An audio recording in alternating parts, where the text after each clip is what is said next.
నాగర్ కర్నూలు జిల్లాకు చెందిన స్వాతి సుధాకర్ రెడ్డి దంపతులు, వీరికి 2 పిల్లలు.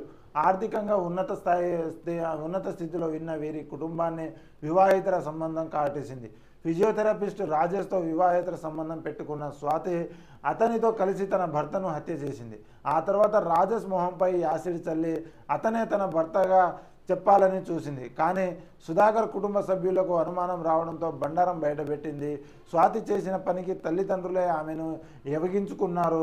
ఇక 2 పిల్లల్ని తమతో పాటు తీసుకెళ్లి పెంచుకుంటున్నారు. స్వాతి కూడా చనిపోయిందనుకుంటున్నామని చెప్పారు. స్వాతి జైలు నుంచి బెయిల్పై బయటికి వచ్చిన ఎవరూ ఇంటికి రానివ్వలేదు.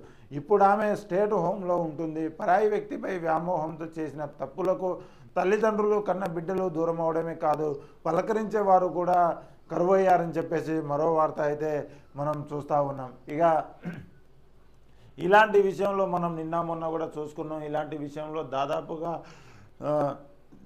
25 నుంచి 35 సంవత్సరాల మధ్య ఉన్న యువకులే ఎక్కువగా ఉన్నట్టు చూసుకోవచ్చు. ఇక మొదటిసారి నేరాలు చేసి జీవితాలను చిన్నాభిన్నం చేసుకుంటున్న వారిలో యువతే అధికంగా ఉండటం ఆందోళనకరం. ఇక హత్య నేరం కింద ప్రస్తుతం రాష్ట్రంలోని జైల్లో ఉన్న వారిలో 30% మంది 20 నుంచి 25 ఏళ్ల వయసు మధ్య వారే. ఇక మొదటిసారి నేరం చేసి చెంచల్గూడ జైలుకు వెళ్లిన వారిలో ఇంచుమించు 3వ వంతు మంది 19 నుంచి 20 ఏళ్ల వయసు వారే.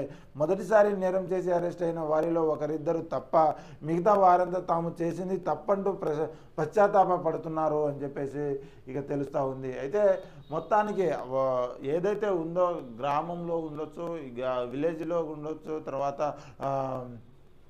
కుటుంబంలో ఉండొచ్చు, వాళ్ళ పిల్లల క్రమశిక్షణ నేర్పించడంలో విఫలమవుతున్న కారణంగానే ఇలాంటి సంఘటనలు కోకొల్లు జరుగుతున్నాయి. దాంతోపాటు ఈ కరోనా సమయంలో బాల్య వివాహాలను కూడా ఎక్కువగా అయ్యాయి. బాల్య వివాహాలతో పాటు తరుణంలో ముందు తెలిసి తెలియక చేసుకోవడం, వాళ్ళని కూడా పేరెంట్స్ మద్దతు ఇచ్చి ఏమవుతారో నా పిల్లలు అని చెప్పేసి భయంతోనో, లేకపోతే అయితే ఒక పెళ్లి చేసి మనం బాధ్యత తీర్చుకుందామనో, మరి ఏదైనా కానీ మొత్తానికైతే పెళ్లి చేసి మాత్రం పిల్లల భవిష్యత్తును మొన్న కూడా చూసాం మనం. పెరుగన్నంలో దాదాపుగా ఒక 20 సంవత్సరాల గ్యాప్ ఉన్న వ్యక్తికి 2కి వివాహం చేస్తే ముగ్గురు పిల్లలకు పెరుగన్నంలో విషం కలిపి చంపి ప్రియుడితో వెళ్ళాలనే ప్లాన్ అనేది చేసినట్టు మరో వార్త అయితే మనం చూసినాం.